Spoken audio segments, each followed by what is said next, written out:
Well, today is World Food Day, and Africa 54's Ndimyake Mwakalyelye joins us now to talk about the link between fresh food and education. Dimi. Well, thank you, Vincent. Young minds need healthy food to grow. Family farmers need steady customers to thrive. And around the world, a move to connect the two is proving good for both.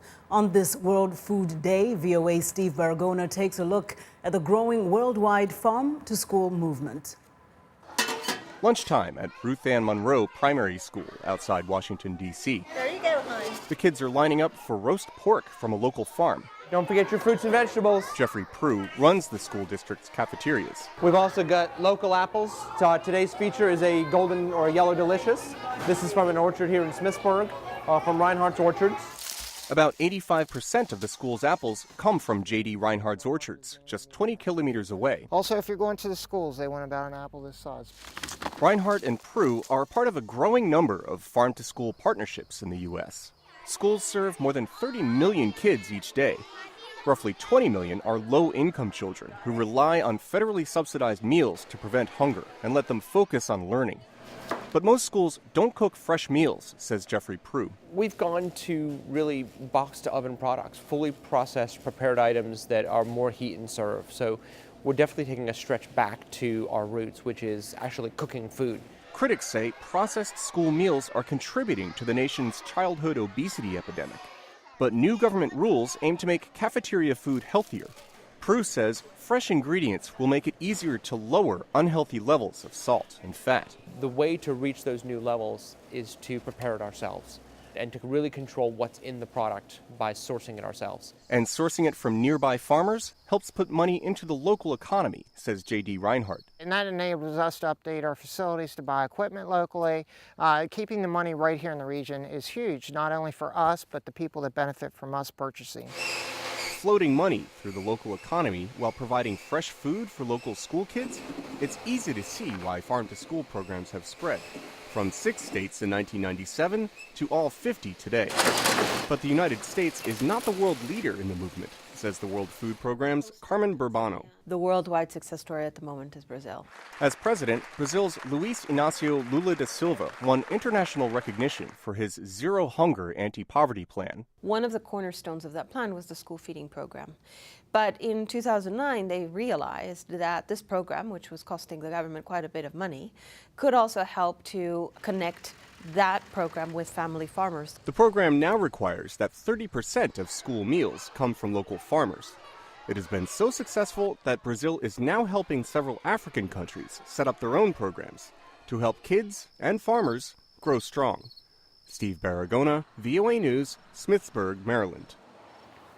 Well, this year's World Food Day theme, Sustainable Food Systems for Food Security and Nutrition, is meant to emphasize the importance of environment, people, institutions, and other factors necessary to support the healthy production of food. And to discuss this further, we are joined via Skype from Johannesburg, South Africa, by David Orr of the World Food Programme. Thanks so much for joining us today, Mr. Orr. Hello there. So tell us about the theme for this year's World Food Day. How does it apply to Africa, and what are the challenges for Africa in meeting it? Well, I think certainly from our point of view, the really important word here is nutrition.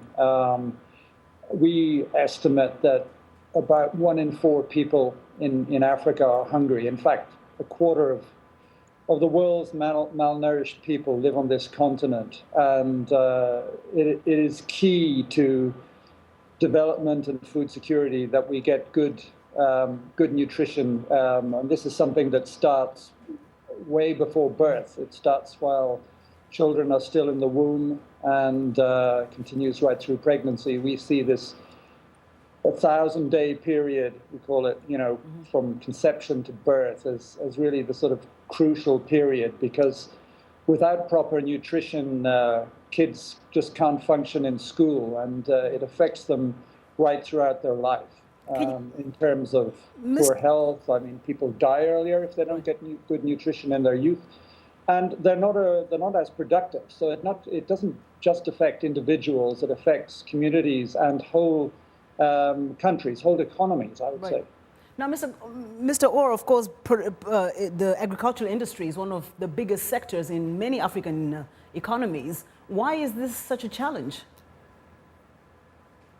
Well, it's a challenge because of a whole variety of factors. I mean, you know, I guess poverty is obviously the number one element affecting food security of a nation. But then you've got other things that come into play, like particularly in Southern Africa, where I'm based, you get climate change related factors. A lot of extreme weather events like drought and flooding, which we get a lot here in Southern Africa. We've had very poor crops the last few years in areas of Zimbabwe, Malawi.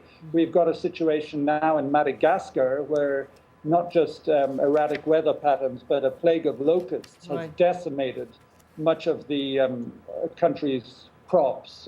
Maize and rice are the staples there. Well, Mr. Orr, so all these things combine with, you know, other factors like a high prevalence of HIV/AIDS to really cause a lot of food insecurity and really affects agricultural production.